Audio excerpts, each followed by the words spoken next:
हाँ जी, अस्सलाम वालेकुम। कैसे हैं सब? ठीक ठाक, खैर खैरियत से? उम्मीद है सब खैर खैरियत से होंगे। आप यूट्यूब चैनल देख रहे हैं, मैं आपका दोस्त, आपका होस्ट अब्दुल रहमान। वीडियो शुरू करने से पहले आप सबसे रिक्वेस्ट है, प्लीज़ अपने चैनल का लेना सब्सक्राइब, बेल आइकन को प्रेस करना है और लाइक शेयर कमेंट ज़रूर किया करें। तो आज की वीडियो हम शुरू करते हैं पिछली वीडियो के टॉपिक, जो मैंने आपको पिछली वीडियो में बताया था कि श्रीलंका वर्सेस अफ़गानिस्तान का मैच जो है वो चल रहा है और अफ़गानिस्तान जो है वो पड़ चुका था श्रीलंका को बड़ी ज़बरदस्त तरीके के साथ, और अफ़गानिस्तान ने आखिरकार वो मैच जीत लिया है और 64 रन से श्रीलंका को है वो पिछाड़ दिया। तो अब चलते हैं आज की वीडियो के टॉपिक की तरफ। आज आइए देखते हैं, बैठन मजा आएगा। वीडियो हमारी जो है वो यार जब हमारे लेजेंड जो होते हैं फारग होते हैं ना क्रिकेट से, तो वो क्या करते हैं, वो बैठ कर ना कुछ या तो वो टीवी बैठ कर शुरू कर देते हैं या फिर किताब लिख देते हैं। जब कुछ करने के लिए नहीं होता ना, बैठ कर लिखना शुरू कर देते हैं, जी हमने ये किया, हमारे साथ ये हुआ, मतलब वो हुआ। उस वक्त कोई कुछ नहीं कहता है, उस वक्त हर बंदा अपने अपने कामों में लगा होता है, जी मैं सबसे ऊपर जाऊँ, मैं सबसे आगे जाऊँ। उस टाइम किसी को याद नहीं होती, लेकिन जब वो डर होते हैं फिर देखते हैं जी अभी हमारे ख़बरों में नहीं रहे ज़्यादा, तो चलो जी आप किताब लिख देते हैं। और किताब के अंदर ऐसी बातें लिखते हैं जो समझ से बाहर होती हैं। वो है ना कि कुछ तो गड़बड़ा दिया, ये वो चक्कर चल रहा है ना, कुछ तो गड़बड़ा है यार इधर, नहीं सारुण के यहाँ कुछ तो गड़बड़ है। कुछ ना कुछ तो चल रहा है। तो वसीम अकरम साहब की किताब आई है जी, और उस किताब के अंदर बड़ी ज़बरदस्त किस्म की उन्होंने एक चीज़ मेंशन की हुई है। मुझे ऐसा हुआ भी होगा ऑनेस्टली, मैं आपको बताऊँ ना, अगर कहीं भी किसी भी शोबे में आप चले जाएँ ना, तो वहाँ में जो हमारे सीनियर होते हैं ना, तो वो हमें यूँ करके देख रहे होते हैं जैसे चील नहीं देखती है किसी चीज़ को, गोश्त को, कि जी कब ये चपटा मारूँ उठा के भागूँ। तो ये सीन हर जगह पे होता है, लाइकिंग डिसलाइकिंग और इस तरह की कहानियाँ जो होती हैं वो चलती रहती हैं, और वो ये चला होगा ज़रूर। तो उनकी किताब में उन्होंने लिखा है जी, सलीम मलिक साहब जो हैं वो सेल्फिश इंसान थे। यार मैं कहता हूँ कसम से, अब याद आया उस बंदे को, कमाल है। हालांकि 91 हाँ 90 नहीं हाँ 99 में उन्होंने वर्ल्ड कप खेला था और दोनों के ऊपर मैच फिक्सिंग का इल्ज़ाम लग गया था, और वो दोनों बेचारे जो हैं अभी तक इस बात को भुगत रहे हैं। जबकि अब आके अपने राज खोल लें जी, ये सेल्फिश था, ये फलाना था, ये फलाना था, ये फलाना था। यार तुम लोग पहले कहाँ थे उस वक्त? तुम लोगों को याद नहीं था ये सेल्फिश पता नहीं खेल क्यों रहा हो? दूसरी बात उन्होंने ये की उसी किताब के अंदर के जी, सलीम मलिक साहब मुझे अपना नौकर समझे थे, मुझे ट्रीट करते थे लाइक सर्वेंट। यार मुझे बताओ, आप उनके सर्वेंट क्यों बने हुए थे भाई? आप आराम से सीट पर बैठ जाते अगर आपको ये सब कुछ करना पसंद नहीं था। ऐसी बातें हैं जो समझ से बाहर हैं, बंदा सोचता है कि यार ये हम किधर फंसे हुए हैं। तीसरी बात उन्होंने ये की कि जी अगर वो तो मुझसे ना अपने मसाज भी करवाना चाहते थे। यार देखो, वसीम अकरम का सलीम मलिक की टांगें दबा रहा होता कि यार सोच के बंदे को हंसी आती है। फॉर एग्ज़ाम्पल हम फ़र्ज़ कर लेते हैं कि ठीक है ये सब कुछ हुआ, तो भैया अब आपको बताने की क्या ज़रूरत है? अब आप अपनी बेइज़्ज़ती क्यों करवा रहे हैं? आप पाकिस्तान के इस टाइम में लेजेंड हैं और आपने बुक लिखी सुल्तान, सिंध के सुल्तान आप हैं, कोई शक नहीं है इसमें। तो आप ये बातें उस टाइम करते जब आप अरूज पे थे, जब आप पीक पे थे, जब आप के साथ सब कुछ हो रहा था, जब आप वहाँ से निकल चुके थे। हालांकि आपने आपका डेब्यू जो है वो सलीम मलिक की कप्तानी में हुआ था फर्स्ट क्लास मैच में, जहाँ पे आपने 6 आउट किए थे। तो उस टाइम आपको कुछ ये पता नहीं था कि सलीम मलिक कैसा बंदा है? अब वो कब याद आ गया सलीम मलिक जनाब मुझसे मालिश करवाना चाहता था? यार कुछ तो खुदा का खौफ करो यार।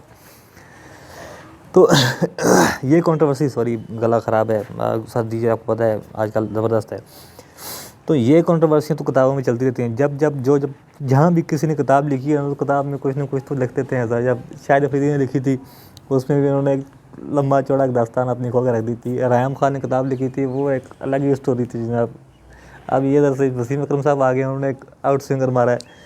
यार मैं कहता हूँ आप पाकिस्तान के अंदर कुछ हो ना हो, ये ज़रूर होता है कि हर इंसान ये कोशिश ज़रूर करता है कि यार मुझे कहीं ना कहीं से ख़बरों में जाने का मौका मिल जाए, तो वो चले जाते हैं कि जैसे हमने ये बात तो हमने कर दी है, लेकिन इसको समेटना कैसे ये किसी को नहीं पता होता है।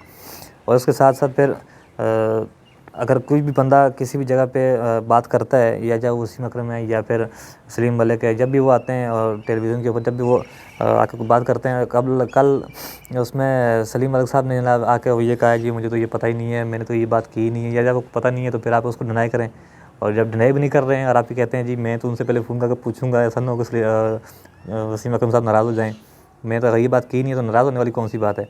फिर तो आप बिल्कुल इस बात के ऊपर डट जाएँ। तो जनाब सुल्तान रिलीज़ हो चुकी है और सुल्तान ने आते ही काम वही सुल्तानों वाला किया है, उसमें उन्होंने पीसीबी चेयरमैन रमीज़ राजा साहब को रगड़ दिया है। उन्होंने कहा जी कि रमीज़ राजा साहब जो हैं वो स्लिप के अंदर कैच पकड़ते कम थे, छोटे ज़्यादा थे। यार ये काम तो सभी करते हैं, हमारे पाकिस्तान में पकड़ता कौन है? अगर रमीज़ राजा साहब ने ऐसा किया है तो फिर किया होगा। ये हम इसमें क्या कह सकते हैं? आपको ज़्यादा पता होगा, आपने ज़्यादा उनका खेला हुआ है तो आपको पता होगा कि ज़्यादा पकड़ते थे, ज़्यादा छोड़ते थे। लेकिन जो भी करते हो, लेकिन कामरान अकमल का रिकॉर्ड कोई नहीं तोड़ सकता है। उन्होंने शहबाज का करियर दाव पे लगा दिया था जनाब। ये रोज़ टेलर के, जब याद होगा आपको, रोज़ टेलर की बर्थडे की बोल रहा था हैप्पी बर्थडे टू यू रोज़ टेलर साहब, ये लो हमारे हाथ के बीच में सुराख हो गए हैं, हमने कैच पकड़ना ही नहीं है। तो ये तो सब कुछ पाकिस्तान के अंदर होता रहा है और ये इसमें कोई शक शुबा तो है नहीं है। लेकिन एक चीज़ उन्होंने बड़े मज़े की, उन्होंने कहा कि ये रमीज़ राजा साहब जो हैं वो स्लिप में फील्डिंग इसलिए करते थे कि उनका बाप जो था वो डीएसपी था, एसपी था, या जो भी था बड़ा सा कोई। यार बंदा उससे पूछे कि भाई वो डीएसपी साहब को दुख लेके खड़े होते, यार तुमने मेरे बेटे को स्लिप में खड़ा करना है वरना मैंने गोली मार देनी है। कौन है ये लोग, कहाँ से आते हैं? या मैंने तुम्हारे ऊपर झूठा केस कर कब्जा कर देना है। ये तो वही बात होगी कि जनाब किसी भी अफसर का कोई भी माली, या माली समझ लो आप, माली कह लेते हैं, किसी अफसर का माली जनाब अपने मोटरसाइकिल के ऊपर लिखवा रहे जनाब डीएसपी साहब का माली। ऐसा तो नहीं होता ना यार। क्रिकेट के अंदर परफॉर्मेंस देखी जाती है। डीएसपी है, एसपी है, आईजी है, डीआईजी है, कोई भी है, कुछ पता खबर नहीं होता है। आपके बैट से रन निकलेंगे तो आप क्रिकेट के स्टार बनेंगे, आप टीम में रहेंगे, वरना आप बाहर हैं साहब, जो मर्जी करते रहें, आप किसी के बच्चे भी हों। तो खैर ये कुछ अभी चीज़ें सामने आ रही हैं आस्ता आस्ता और चल रही हैं। लेकिन हमारे लेजेंड साहब तो फिर हमारे लेजेंड हैं, हम उनको क्या कह सकते हैं। लेकिन जो भी है इस तरह की चीज़ें जो है ना सिर्फ एंटरटेनमेंट के मुहैया कर सकती है हमारे लिए, और होना कुछ नहीं है। सलीम मलिक साहब ने साफ साफ कह दिया जी मैं तो कुछ कहना नहीं चाहता, पहले हम वसीम अकरम साहब से बात करेंगे फ़ोन पे, उन्होंने किस सेंस में की है, तो मतलब कुछ तो गड़बड़ है, कुछ ना कुछ तो वो भी था उसमें भी।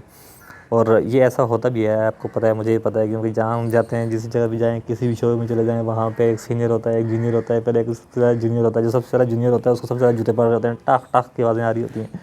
जो थोड़ा सा सीनियर होता है वो नीचे वाले को मारता है, जो नीचे वाला होता है वो ऊपर वाले की तरफ देख रहा होता है, ऊपर वाला नीचे वाले को मार रहा होता है। तो ये सब कुछ चल रहा होता है, समझ रहे हो, समझ रहे हो आप, समझ रहे हो ना? तो जी पाकिस्तान के अंदर इस तरह की चीज़ें मेरे ख्याल से होनी नहीं चाहिए, क्योंकि इससे पाकिस्तान का एक इमेज ख़राब होता है। और वसीम अकरम साहब की एक बड़ी तगड़ी फ़ैन फॉलोइंग है, और वो उनके कोई भी बात की हुई काफ़ी दुनिया देखती है और सुनती है। तो मेरे ख्याल से वसीम अकरम को इस चीज़ के ऊपर बड़ा सोच समझ कर बोलना चाहिए, लिखना चाहिए, देखना चाहिए। लेकिन सलीम मलिक साहब को भी अब इसके ऊपर पॉजिटिव किस्म का जवाब देना चाहिए, जो कि मुझे लगता नहीं है कि आएगा। तो आप लोग रखिए अपना बहुत सारा ख्याल, अपने इस चैनल का बहुत सारा ख्याल रखना। मज़ीद किसी दूसरी वीडियो में आपको इंशाल्लाह फिर आपसे मुलाकात होगी। जब तक के लिए हमें इजाज़त दीजिए। और सर्दी आ गई है तो अपना ज़रा कमर शमर जोड़ लीजिएगा, क्योंकि मैंने तोड़ा हुआ है, मुझे तो लग नहीं रही है। तो फिर मिलते हैं, सब्सक्राइब कर देना। अच्छा, अस्सलाम वालेकुम।